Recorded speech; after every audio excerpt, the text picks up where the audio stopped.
की लाश उस बगीचे में पड़ी थी। रानी जोर जोर से रोने लगी, शमशान भूमि में लेकर के आई, कहने लगी मेरे पास तो कफन भी नहीं है। आधी साड़ी को फाड़ करके बेटे रोहितास पर कफन डाल दिया और शमशान भूमि में जब आई अंधेरा हो गया, रो रही थी रानी तारावती, पुत्र के लिए व्याकुल हो रही थी। हे भगवान, तू कितने दुख देगा। हरिश्चंद्र ने सुना कि शमशान भूमि में कोई महिला की आवाज आ रही है। महिला की आवाज आ रही है, शायद कौन है। घाटा लगा हुआ था, काले कपड़े पहन रखे थे हरिश्चंद्र ने। रानी तारावती की हालत बड़ी खस्ता हो रही थी, बाल बिखरे थे। जब उसने कहा, हरिश्चंद्र ने कहा कि यहाँ मैं अपने मालिक की नौकरी करता हूँ, नमक हराम नहीं बनना चाहता। यहाँ मुर्दा जलाने का 1 टका लिया जाएगा, फ्री में मुर्दा नहीं जलाया जाएगा। रानी तारावती आंखों से आंसुओं की धारा बह रही थी और हरिश्चंद्र से कहने लगी कि मेरे पास तो कफन भी पैदा नहीं है। हरिश्चंद्र ने कहा कि मैं मालिक के यहाँ तुम नौकरी करती हूँ, ये तो फर्ज बनता है कि वो कफन की व्यवस्था तो मालिक कर सकता है, तुम्हारा मालिक कर सकती है। कि वो बड़ी कठोर है, बड़ा ही कठोर व्यवहार करती है हमारे साथ में। हमारी हिम्मत नहीं है कि कफन के लिए पैसे मांगे या कफन मांगे उनसे, मैं कुछ नहीं कर सकती।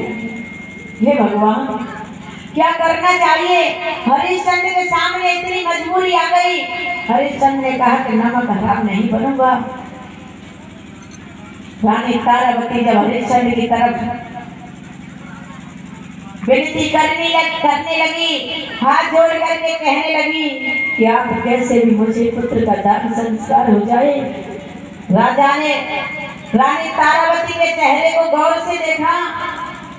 हरिश्चंद्र ने कहा कि रानी, जब ढाटे को खोला तो रानी ने कहा कि स्वामी, आपकी ड्यूटी यहाँ लगी है।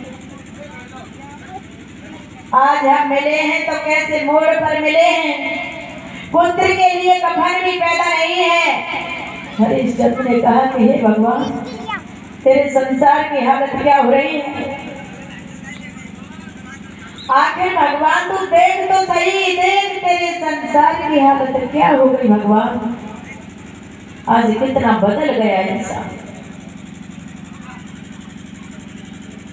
हरिश्चंद्र ने कहा कि इस जिंदगी से मर जाना बेहतर है। दक्षिणा का कर्जा तो चुक गया, अब जी करके फायदा ही क्या है। जैसे राजा हरिश्चंद्र ने भगवान की तरफ देखा, तब स्वर्ग से इंद्र आए थे। बच्चे के मुंह में तर्जनी अंगुली दी, बच्चे को होश आ गया। विश्वामित्र जी तुरंत प्रकट हो गए और विश्वामित्र जी ने कहा हरिश्चंद्र से, राजन, तुमने पूरा कर्जा चुका दिया, खुद भी बिक गए। आप उस राजपाट को संभालिए। मैं तो तुम्हारी परीक्षा ले रहा था कि व्यक्ति तो शायद झूठ बोलेगा। जहां भी सत्यता की बात होगी राजा हरिश्चंद्र, वहां तुम्हारा नाम अवश्य आएगा कि इस पृथ्वी माता पर सूर्य वंश में एक राजा पैदा हुए थे, हरिश्चंद्र। बोलिए राजा हरिश्चंद्र की जय।